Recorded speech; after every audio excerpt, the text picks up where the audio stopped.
Wait, don't tell me. The NPR News Grid. Peter Sagal. And Car Talk especially. Hello and welcome to Car Talk from National Public Radio. With us, Steve Blackman. Becoming a member is as easy as calling 866-888-5722. Click on kpcc.org. I promise. Hi, this is Larry Mantle. Next time on Air Talk, we'll come on the air right after President Obama's inauguration ceremony in Washington. We'll talk about its second term and consider the toughest challenges the country is likely to face. Also, those naked image body scanners are being removed from the nation's airports. What security measures replace them? It's Air Talk, weekday mornings at 11, here on 89.3 KPCC.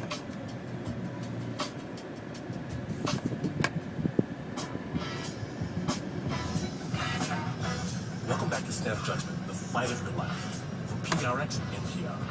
Today, we're featuring stories from people for whom their fight was not some subjective construct. Chaim McNajee spoke to producer Mark Ristich about the fight of his life that came when he least expected it.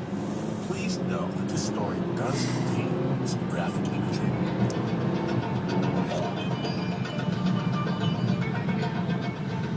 It's 1994. And Chaim McNajee is 18 years old, and he's hanging out with friends.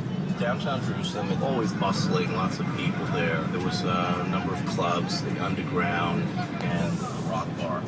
Chaim is at the Rock Bar and is in fine form. I had quite a lot to drink at the time.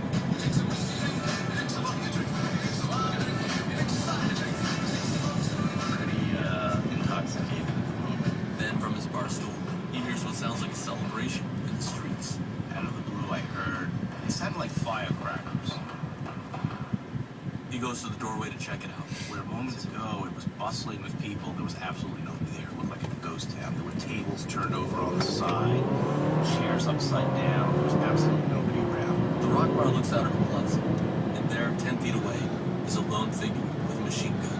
He had an AK-47 and he had a red bandana. This is not an Israeli soldier.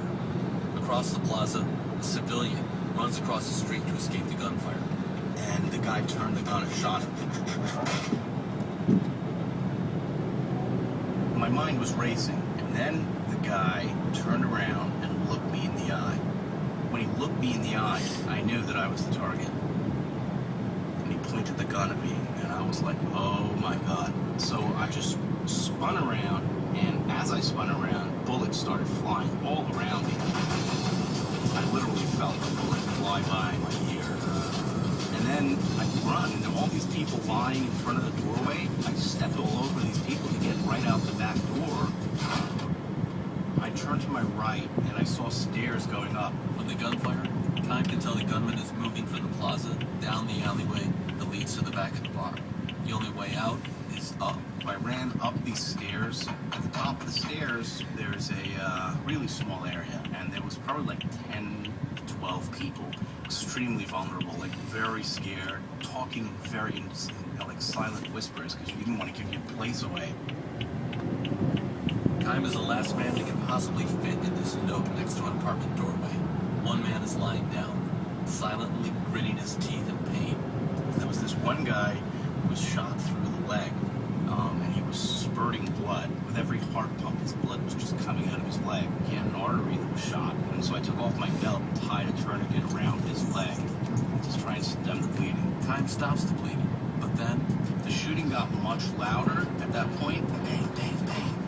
And I realized that one stray bullet and I'm dead. So I climbed up on top of this gate. They were telling me, where are you going? Why are you doing that? What are you doing? You're crazy. And I pulled myself over the gutter and onto the roof. So I climbed up on the roof and I had a bird's eye view of the entire scene. At the roof, Chaim figures it out. There are two gunmen, one in the alleyway and another in the plaza. The gunman in the plaza is shooting an AK-47 up at a civilian on a balcony. The civilian has a handgun and is shooting back down at the gunman. And there, standing in the middle of the plaza, is one confused American tourist. There was one American guy who was just shell-shocked and he was standing there. Bullets were flying everywhere. And this guy was just standing there spacing out, like running around. Israeli soldiers come streaming up the street, and one of them knocks the American to the ground out of the line of fire. He put his foot on his head to hold him down, and he started to shoot. at the terrorist. This was just amazing. The guy took bullet after bullet after bullet from a fully automatic assault rifle and didn't fall.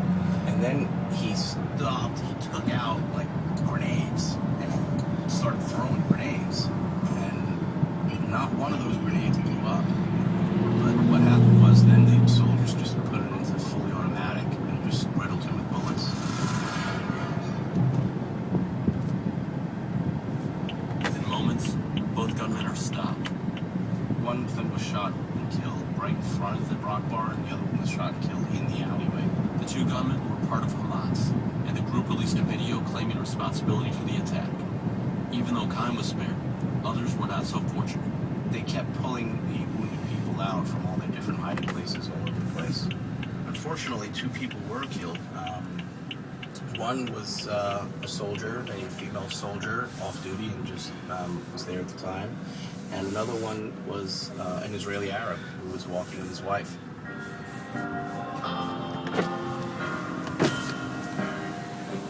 After it's over,